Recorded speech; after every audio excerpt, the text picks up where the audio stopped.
Hey everybody, my name is Ed. Okay, so finally got another haul video. Got a nice stack here, so we're just gonna jump into it. We'll start with the newer stuff or more recent stuff, and then we'll get into some back issues. Okay, so Captain America: Symbol of Truth #3. This is with Sam Wilson, Captain America. Okay, uh, Hit Me #2. This is kind of a crime story that has to do with this woman. I guess she's a dominatrix, or maybe not necessarily a dominatrix, but I'm trying to think what's the opposite of a dominatrix. I guess she's a paid submissive person in the kind of. I guess she counts as a sex worker.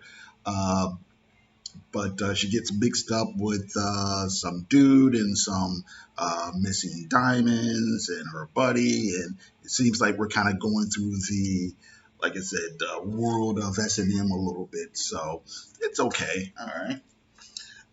Shaolin Cowboy #2, and then #3.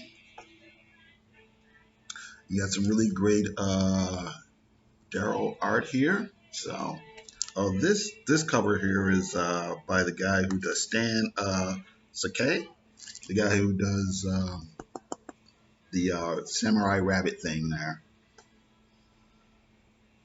Okay. All right. Newborn by Chip Zdarsky and Jacob Phillips #3. And #4.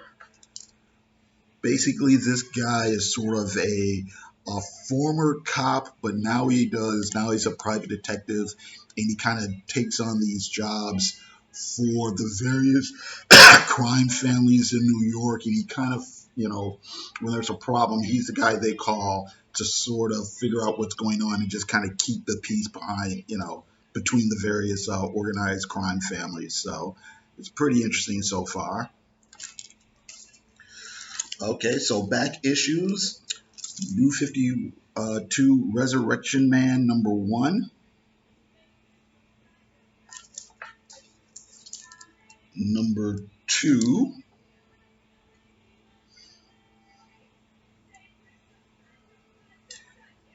And then #3. The writing team is Dan Abnett and Andy Lanning. So I just thought I'd give it a try or whatever. Okay. Ultimate Spider-Man, sorry, excuse me, #89.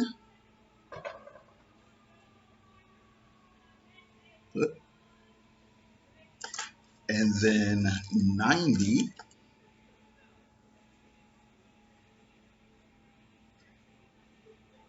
Right. Green Arrow #125.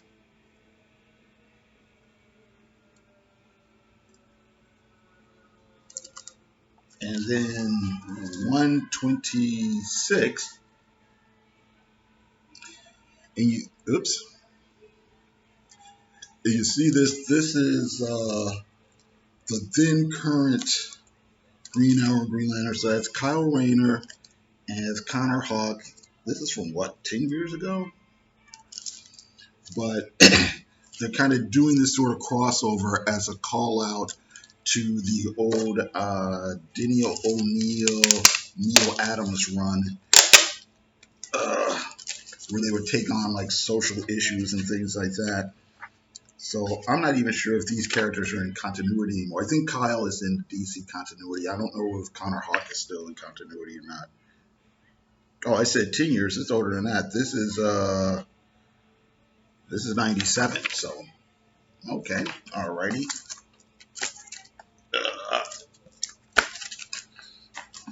Captain America 14. This is the relaunch after they did the Heroes Reborn thing. So they had stopped a bunch of their characters, farmed out those comics, to the Image guys, the Jim Lee, or I should say the Image founders at that time. So Jim Lee, Rob Liefeld, all those people, and had them do for a year. I think it was 12 issues, just to kind of have an event to drum up sales and things like that. Blah blah blah. And then it went back to the regular continuity. So this was actually a pretty Mark Waid has been known, got pretty good reception. That's what I want to say for his take on Captain America. I heard or read though that this particular issue, it's you kind of get the backstory or it's seen through the eyes of the Red Skull, and supposedly the editors at Marvel changed some of the dialogue around because they felt that the issue was a little bit too sympathetic to the Nazi supervillain here. So, all right. Also have Wolf. Let's see here. Vigilante by Marv Wolfman. This says Don Newton. Keith Pollard cover. So just to oversimplify it, Vigilante was kind of like DC's take on the Punisher back in the 80s, but they really seem to kind of soft sell it a little bit. So it's not the guy like just shooting people up. There's a lot of him trying to avoid killing people, and sometimes they wrestle around with the morality of the guy's methods and things. So it's a little interesting. They also try to walk this line between being a crime comic and being a superhero comic. Here, you've still got flamboyant villains and stuff like that. So that's issue 4. This is issue 5. Okay. Jennifer Blood, number 12. Avengers, number 180. The Champions, number 5. Okay. MIllie the Model, 201.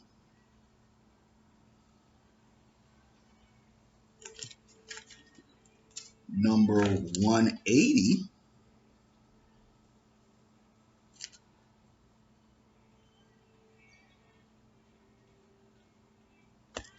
Okay. How come you only play the records we don't like?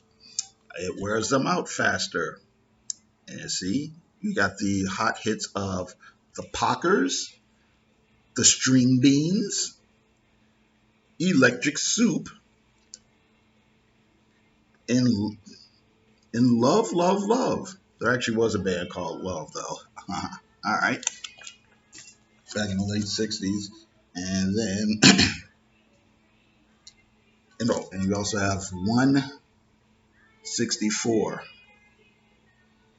Okay, what's the joke here? What a lovely song. Wowie, wowie, wowie. Zow, zow, zow. Yugga, yugga, yugga. What song? They haven't even started yet. Alrighty. Okay. Optic Nerve by Adrian Tomine. Kind of a big alternative cartoonist back in the 90s. I think he's mostly just doing like commercial art and stuff like that these days. But this is from his self-published version. He did a self-published version, and then he took it to like Drawn and Quarterly. So, but this is one of the self-published comics. And then finally down to Joe Matt's Peep Show. Here's number 1. Joe Matt was another one of these 90s alternative comics artists, and he was known for actually willing to show pretty embarrassing stuff about. There's kind of semi-autobiographical comics, but showing like embarrassing stuff about his sex life and stuff like that, his porn addiction and whatnot. So here's number 1. Here's number 2.